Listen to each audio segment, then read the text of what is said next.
Diet Coke, you get this cool geyser explosion. In my experiment, I will test 9 bottles of Diet Coke, each with a different temperature.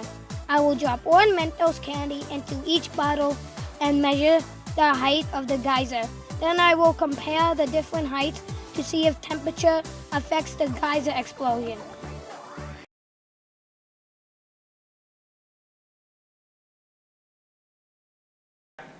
Mentos experiment, take 1. Hi. Wait, I said my chair. Ready? Hi, I'm PopLucasGamer, asking Dr. Anthony questions regarding my experiment. How does temperature affect the Mentos Diet Coke geyser reaction? Dr. Anthony, can you tell us a little about yourself before the questions about the experiment start? Luke, I'm your father. Not that. Please, Dad, I mean Dr. Anthony. Okay, I'm a medical doctor with a degree in Diet Coke Mentos phenomenon. Forget it. Let's focus. Can you explain what causes the eruption to occur when Mentos is dropped into Diet Coke? Sure. A physical reaction occurs when you drop Mentos into Coke. The physical reaction that occurs is called nucleation. Before I can explain what nucleation means, you first need to know how soda is made. The reason soda is bubbly is because there is carbon dioxide gas forced into the water by using lots of pressure. So much pressure is used that makes the carbon dioxide gas molecules turn into liquid. And that mixes in with the soda, so it's invisible. Until you open the soda bottle, the high pressure is released and the liquid carbon dioxide turns back into gas, and then all the bubbles start fizzing to the top. A single molecule of carbon dioxide gas can't push itself out of the water. But when you get a bunch of carbon dioxide molecules next to each other, they form a bubble. The bubble is lighter than the water molecules, and the bubbles can float to the top. Carbon dioxide forms bubbles easily when a bunch of the gas molecules get together inside a pit of any surface.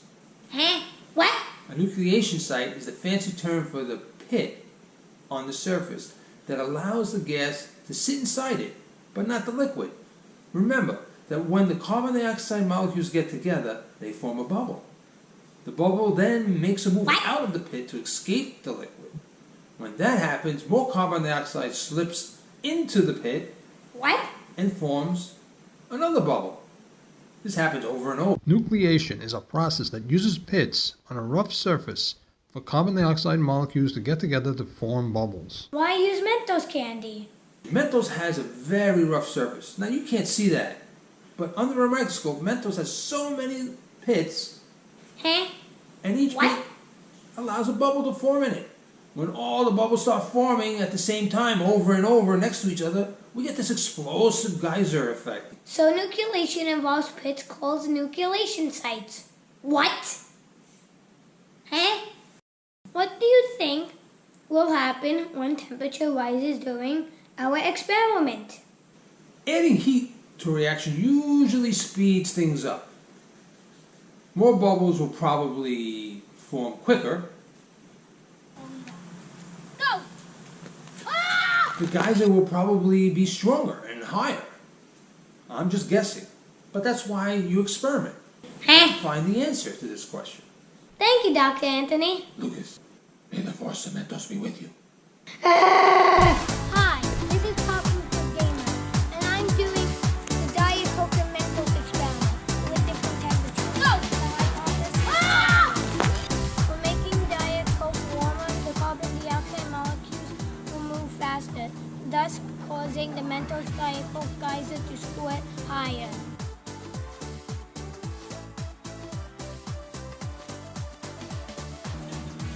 Now let's begin our experiment.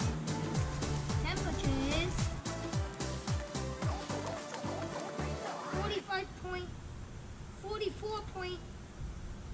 44.8. Now let's do it.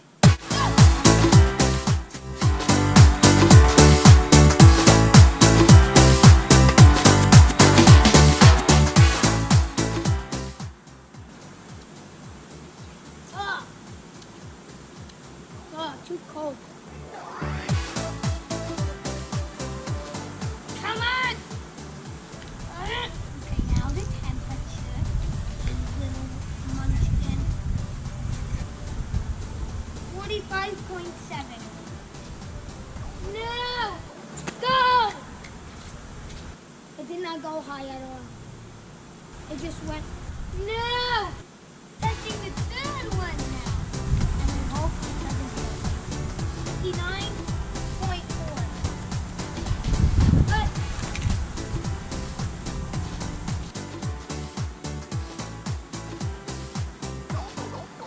now let's test the fourth one. And so far the four ones were not that good.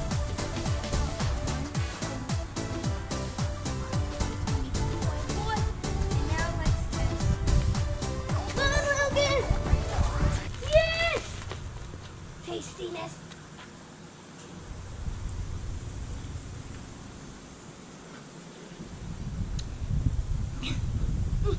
Let me be.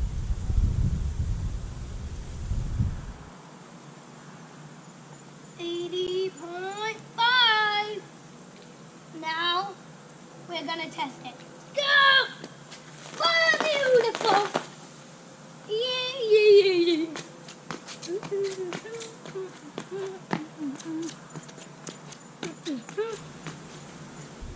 Make sure it doesn't squirt in my face because it looks like it's angry at me.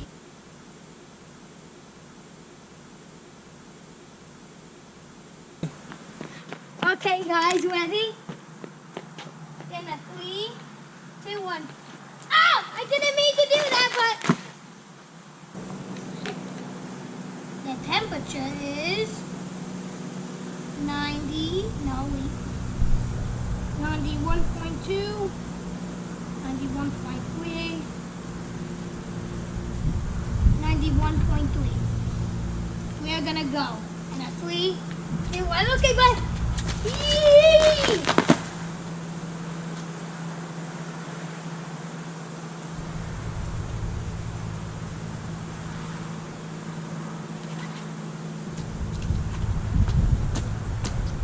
Yummy, yummy, yummy, yummy, yummy, yummy.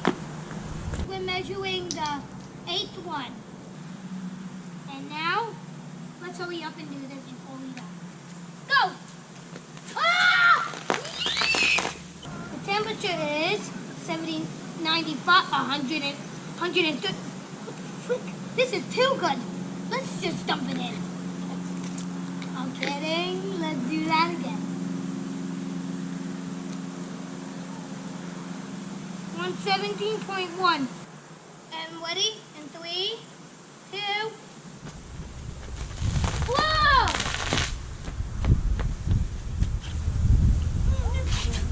That was too hot. Blech, bad idea.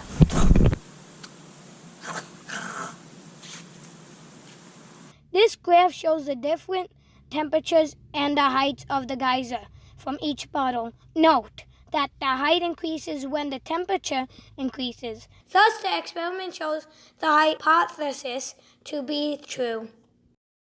I believe the reason for bottle number 7 having a lower geyser height than bottle 6 is because the Mentos I used was already wet with soda on it. Possibly, some of the Mentos pits got melted away. Less pits mean less bubbles. Tell me what you think the reason is. Leave a comment below. This ends the experiment.